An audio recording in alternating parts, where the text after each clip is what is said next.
There you go, man. What a huge blow up, guys. Did you hear that? Holy crap. We got a big one. If you want the gills, we've got the skills right here at 302 Fishing. Welcome back to the channel here. If you're brand new and you're still hanging around and you haven't already done so, smash that subscribe button, click that notification bell, give us a big fat thumbs up if you like any of our episodes, drop a comment below, and of course follow us on Instagram at 302 Fishing. Just got off work about 5:30, got maybe about an hour and a half's worth of time. We're gonna go ahead and do a round robin on this pond right here. Very basic episode that we're gonna come out with right here. I quickly grabbed some baits out of my soft plastic bag that I have inside of my car right here. We got some Rage Tails by Strike King that we're gonna throw in the end here. It's 4 inches. Green pumpkin, purple gold flake is what we have right there. I don't think these fish have ever seen that bait over in this pond that we go to. It's a tough one, but we're gonna work our best to try to get some big fat green bean bags on the end of the line, because there are a couple 5-pounders right in this pond right here. Before I get on the pond, I just want to have a slight little update as to what's going on. You heard me talking about Captain Frank. I hadn't heard from him in quite some time. He did reach out to me last week and said, hey, I might be able to come out on a Wednesday. Today's Tuesday, so he did get a hold of me today, and unfortunately he's not going to be able to fish tomorrow. But he did tell me that weekend we may be going out on Saturday, Sunday. As long as the weather's good, we're gonna get back out there. We're gonna try to go flounder fishing or whatever his heart desires. It's his boat and he tells me what's going on, but they are still catching a whole bunch of flounder out there, and I've noticed a bunch of keepers he had, because again, he does fish during the week. As I mentioned to you, it's very, very tough on the weekend for us regulars to get out there amongst all the other tourists that come down here when the summer season starts, but it's coming almost to a close. So hopefully things will start picking back up for us. But I was down at Massey Mill, excuse me, not Massey Mill, but Massey's Landing. I was trying to do a part 2. You saw the one just went by, that Massey Landing fishing episode where I got rained on all day. And then I came out a second time and just blew a big old fat skunk on here, and that's why you don't see that part 2. I fished from 11 o'clock in the morning till 9:30 at night, and I got 4 oyster crackers about the size of my hand right here, and that's all she wrote. Mother Nature was just not having it, and the tides were absolutely insane. Flies, we had no-see-ums, and mosquitoes. That's all I had. So the only bites were on my body and not on the end of the line. But let's be quiet. I just want to give a little bit of an update. Let's start casting around here. I've already got the Craw right on the end of the line. Let's see if we can try to raise up one of these big girls up out of the water here. Looks like the pond's pretty clear. We do have some algae that's around here. Before we get the episode started, today we're going to drop the comment of the day right below here, right in front of you guys. As I mentioned, I'm going to go ahead and try to start something a little bit different on my channel right here. So hopefully I would have made your day with that comment right in front of you. But something bouldered right off from in front of this pipe right here. I was trying to walk as quiet as I could, but that might have been a big one sitting right there. But we do have, like I said, a tiny little bit of algae to contend with, but I think we'll be all right here. The water clarity looks okay right now. But I always like coming out here with just one rod, one lure. Keep it simple. Looks like we got a fish tagging up on us already. He's got it. Oh, little one. As I've been mentioning to you, the ponds are very low. All you have to do is take a quick gander right over here. You can see the browning right below the green vegetation that's right on the edge of the pond. So all these little ponds are affected all around here in Delaware. So we just got to find out where these little buggers are. Are they deep under the algae or are they out in the middle? But I don't want to go hard charging over there on that corner there. I wanted to cast first from here, because sometimes there's usually a nice one that sits right in the corner of this pond right there. We'll try to drop one right in here, see what happens. Because again, we did see that movement a moment ago.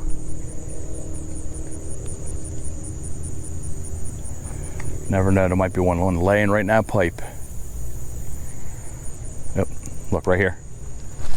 Fish on, I told you. That's a nice one too, a little decent one. I dropped it right in front of the pipe and we already got a pounder on. Perfect. You gotta like those bites. There you go. Just about a pound. But we're not skunked. And she's gone.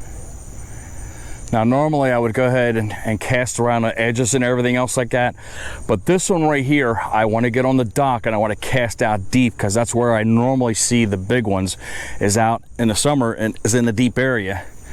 So we're going to try there first before we hit the perimeter. Got slick calm waters right now. Got a nice whisper of wind out. The temperature again nice and beautiful out here. Looks like for right now we're gonna be done with all those 90-degree days. Got like lower 80s, mid 80s, but low humidity, so that's good for us, because it gets rough out here. I'm trying to get tight up against the algae here on the left hand side to see if there's anything up underneath it. Only got maybe 7 or 8 inches of water here though, but you just saw me pull that fish right out of the pipe right there, same depth. I did mention to you that I am off on Wednesday. I'm trying to decide what I want to do here. I don't know if I want to bay fish, go down to the inlet, fish off the rocks. Got a lot of choices I can do. I just haven't figured it out. But we'll make some kind of a decision on what I want to do and hopefully create a nice episode for you guys. But let's get out of the junk over here, and we're going to make our way to the dock. When you come up on docks like this, you don't want to go bum rushing on the dock and stomping and act like a crazy loon when you come up on to these structures right here. Again, it is a structure for us to walk on. However, it's a structure for fish to hang under.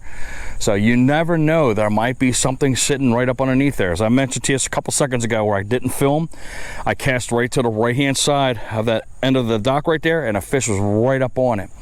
So again, it might have blown my chest to try to catch another fish here, but we're going to keep trying a couple more times, again along the lengths and along the ends over here. So let's see if we can try to elicit one more strike here before we walk onto that dock. But that was a perfect cast right up underneath it there. And I'm just going to bring it right along the edge here.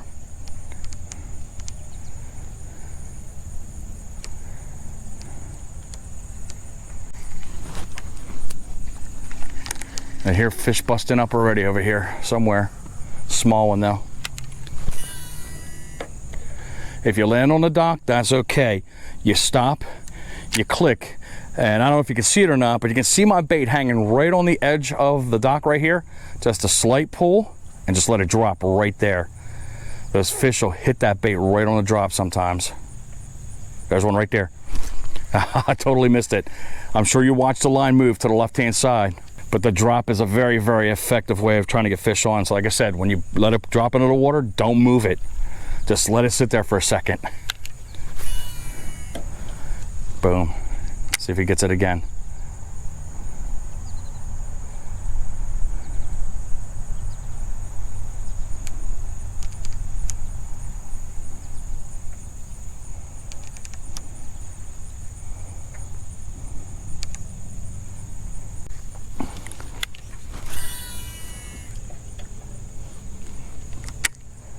So it's on the dock, and you'll watch it drop right there.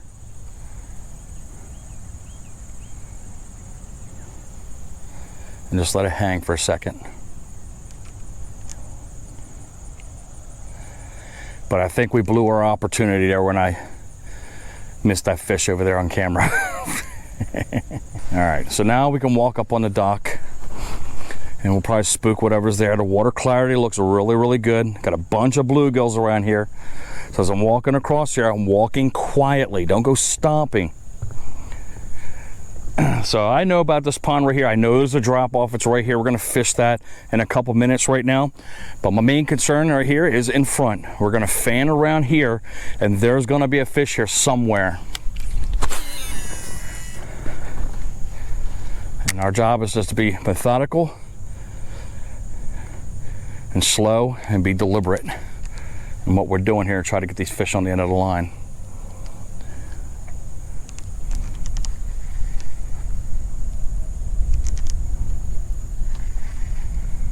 But as the sun's going down, I'm going to pay attention to what's happening to the pond as it goes down, because again, these bass might get riled up and start moving around and chase some bait before dusk here.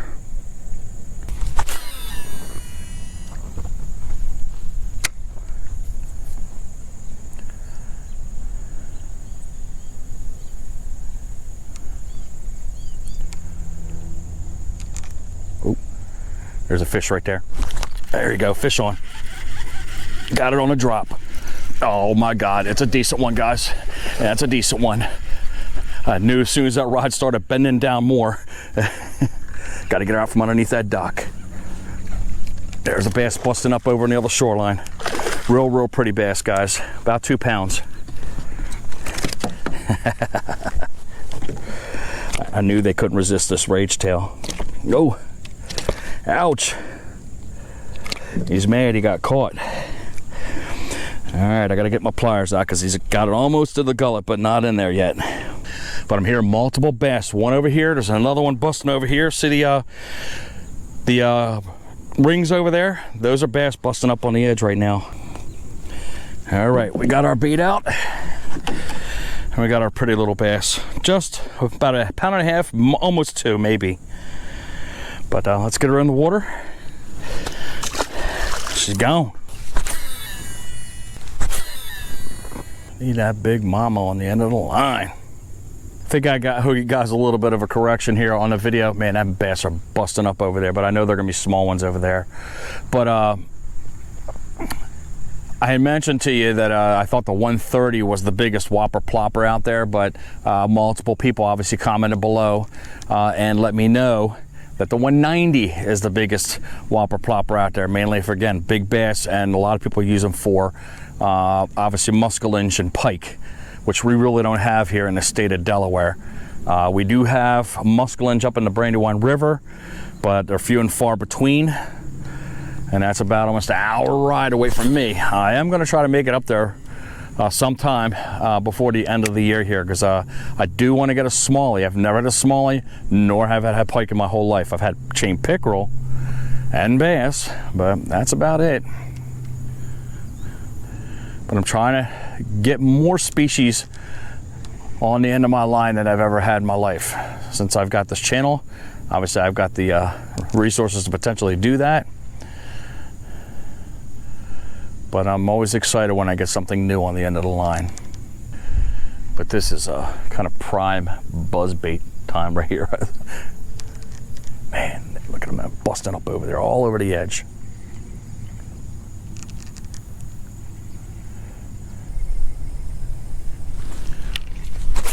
Let's get back out in the middle again. We'll do one more fan, and then we'll work our way around the perimeter here. Oh, there's a fish right there. He picked it up and dropped it.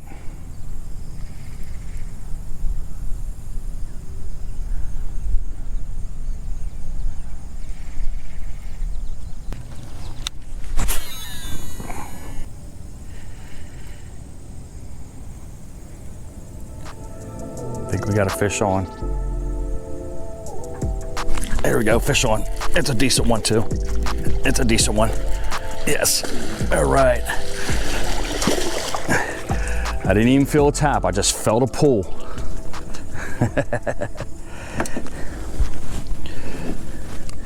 There you go, whoa, whoa.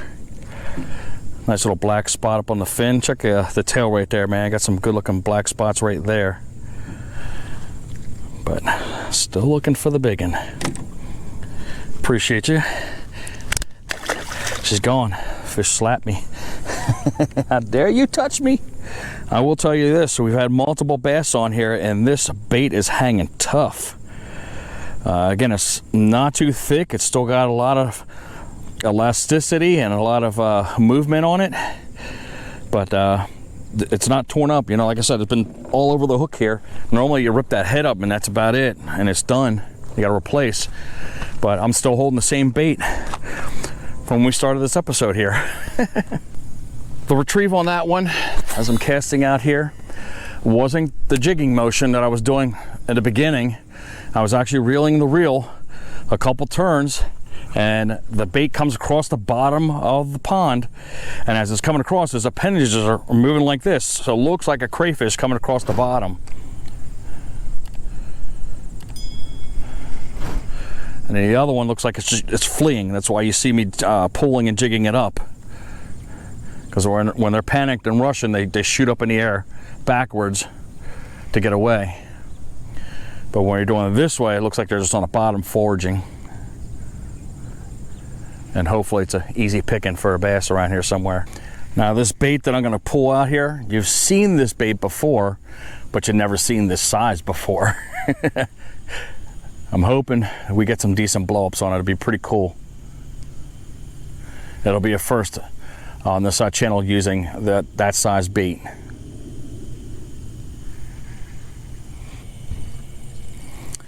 All right, let's take the walk to the car there. See all the bluegills following it, guys? I decided to go ahead and put the rage tail away. We're gonna focus on this one bait. You saw it right before the Massey Landing episode. That was the Whopper Plopper 130. That was the monkey butt you saw. But the one we're coming out with today, bone colored, that's the Whopper Plopper 60. That's the tiniest Whopper Plopper they have in their series, river to sea. With all these fish busting up, there should be no reason why they wouldn't hit on that bait. But we got on a spinning rod. It's kind of late, and it's tough to cast on a bait caster. But we're gonna try to see if we can make this happen. Man, they're busting up over there. Look at them by that willow tree.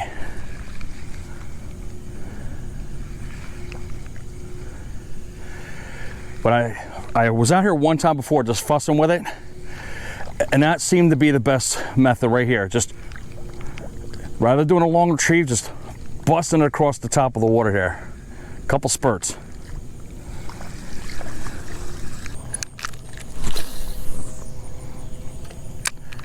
Still cast decent for a pretty small bait, but again, I'm casting it on a spinning reel. But you kind of got to keep the reel moving as you're jerking across the water here, because it doesn't work too well when you're not reeling it.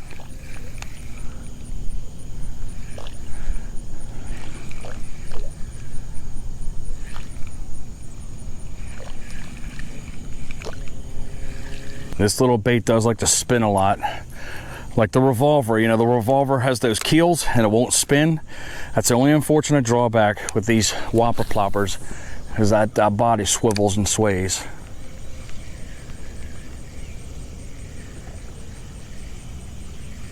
Once we get to that corner, I know we're gonna get a bite. All right, here we go. We should be able to get a blow up over here.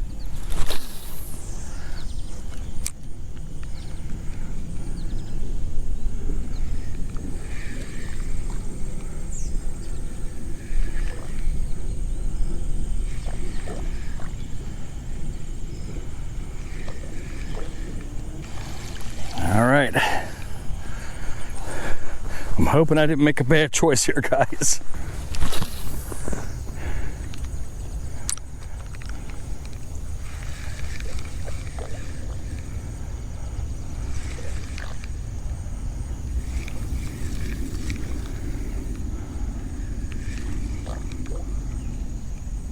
Of course, I have my camera off again. We had a little dink side swipe the bait. So I got to be a little careful here, trying to get it out of its body if he doesn't hook me all up. But we're going to have to get the pliers on this little bugger. Make it safe on him.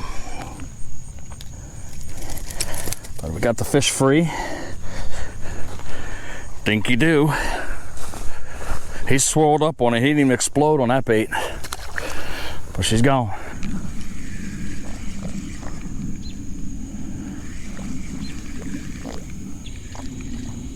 There you go, right in front of us, guys.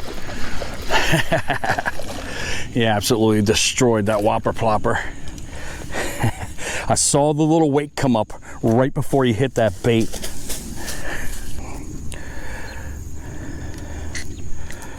But we'll get these little tiny hooks out of here. I can barely see them. Come on.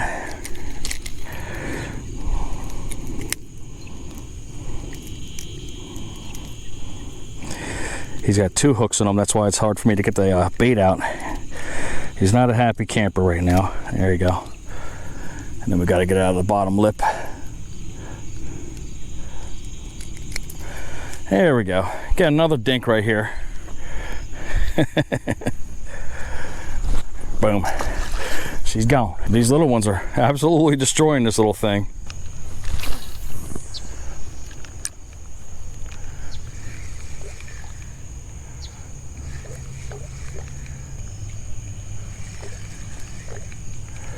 We'll make our way back over to the left-hand side over here as soon as I bring this retrieve in.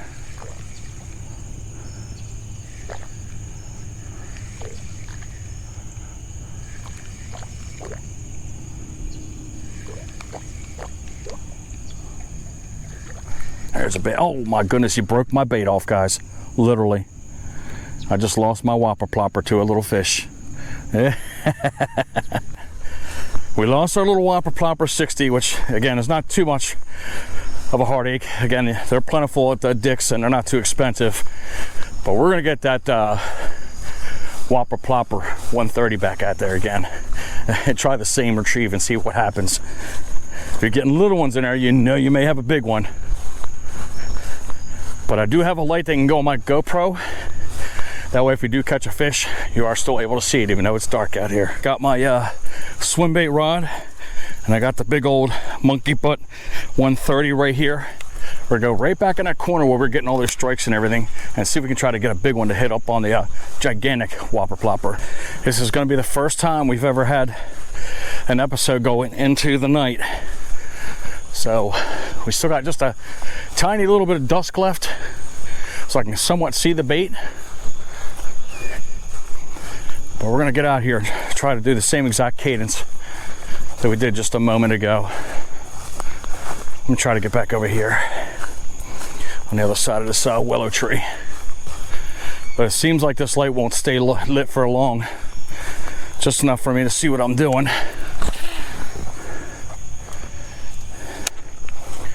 We're gonna do the same thing we did with the 60.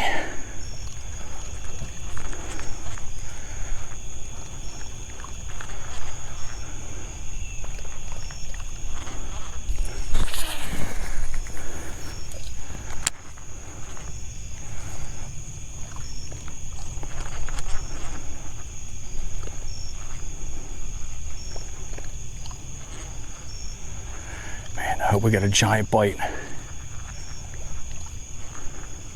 This is going to be more audio than visual. I have to hear the explosion in order to strike. Mosquitoes are tearing me up.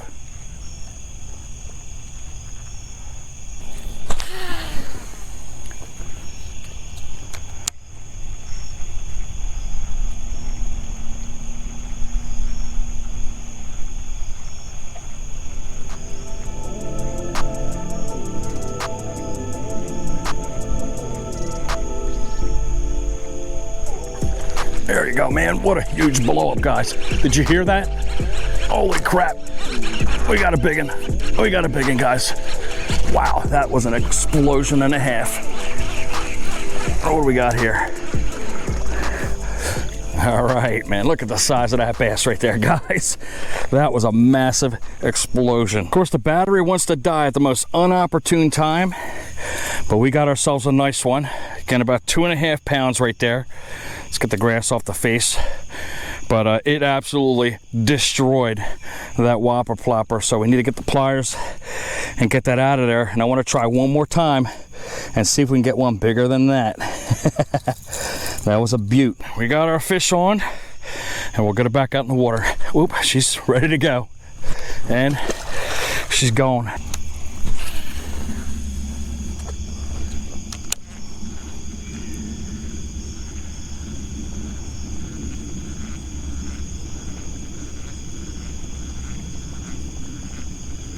There's a hit right there, guys.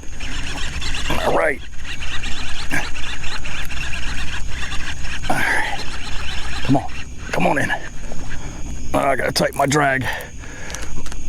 Oh, he's caught on something. He's caught on something. He's caught on that stick.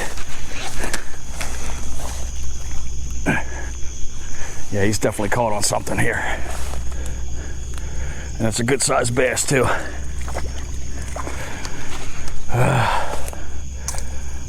Mike got the fish. I think it's just fishing line I'm breaking off here. There we go. We got the fish with the mesh netting. We got lucky, guys. It's gonna release her, and she's gone. I've been fishing here a long time, never realized that there was this mesh netting in this pond right here. All right, we got the mesh off there. Now all I gotta do is get the stupid stick that got attracted onto it off. But monkey butt, it's coming through.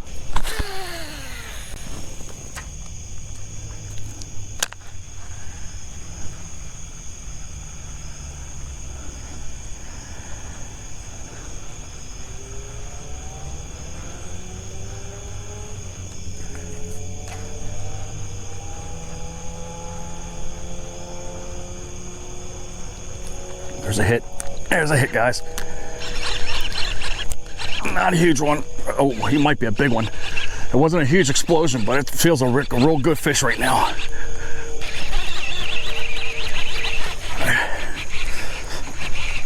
What do we got here? Whoa, that's a nice one. That's the biggest one of the day, guys. Wow, I'm getting some good hits here, guys. The big ones come out at night.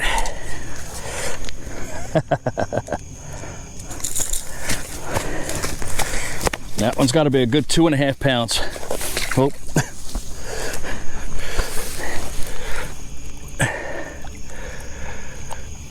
All right, we got the fish. He didn't get away that time. Pretty fish, guys. I'm enjoying this night fishing, but she's gone. What a way to extend a video that would have otherwise ended right at dusk, because we'd have lost all of our sunlight and we couldn't fish anymore. We got some decent looking fish right there as the sun was going down. And I said, you know what? Let me try that topwater bite before dusk comes around. We got the Whopper Plopper 60 out. And we got a couple, you know, small dinks. That's fine. Good deal. I was just testing the bait out. And of course, we lost the bait. And I'm like, man, I just didn't feel complete on this episode. But then I started thinking in my head, and there was a little bell going off saying, Dan, you got something in your bag that could put you out another 1.5 hours potentially. So I go in there and I grab this little piece right here, guys. This gave us a little bit of extra time. This is a little light mod that actually goes on top of the GoPro. I don't know if anybody has them out there, but some people don't. But if you got a 7 or 8 GoPro, there's a mod that goes around the actual GoPro and allows you to add 3 different things on there. One is that light mod I just showed you a second ago. 2, you can add a lavalier mic. It can do a 3.5 insert into the jack right there rather than the USB-C, which you plugged into the side. And remember that big fat puffy mic I had on there? Gone. The mic is now about as big as this right here with a tiny little wind cat that was on there. And then of course right now right above, you can't see it, but as a display mod, I can actually see what I'm doing while I'm filming this outro right here. But that light mod helped us out, because when we lost that 60, I decided to run over and go get the Whopper Plopper 130. And we got even bigger fish as we sat there and we did a night fishing episode on the back half of that video. So now my thoughts going right now, hey, if I get that 190, would that get things bigger than 2.5 to 3 pounds that I got off of this 130 on this episode? Who knows? We'll have to prove that theory. So I'm gonna order that, and I'm gonna go ahead and get me a couple of 60s, and we're gonna try to come back out here again and do another topwater episode in the evening for about 1.5 hours to 2 until that light decides to crap out. But hopefully you guys would have enjoyed this episode. I know I had a good time. I'm glad I made it a little bit longer to make it a little more interesting for you. If you did, guys, smash that subscribe button, click that notification bell, give us a big fat thumbs up if you like any of our videos, drop a comment below, share this video out. Hopefully you guys are getting your big fat green bean bags while you're night fishing. And as always, fish on.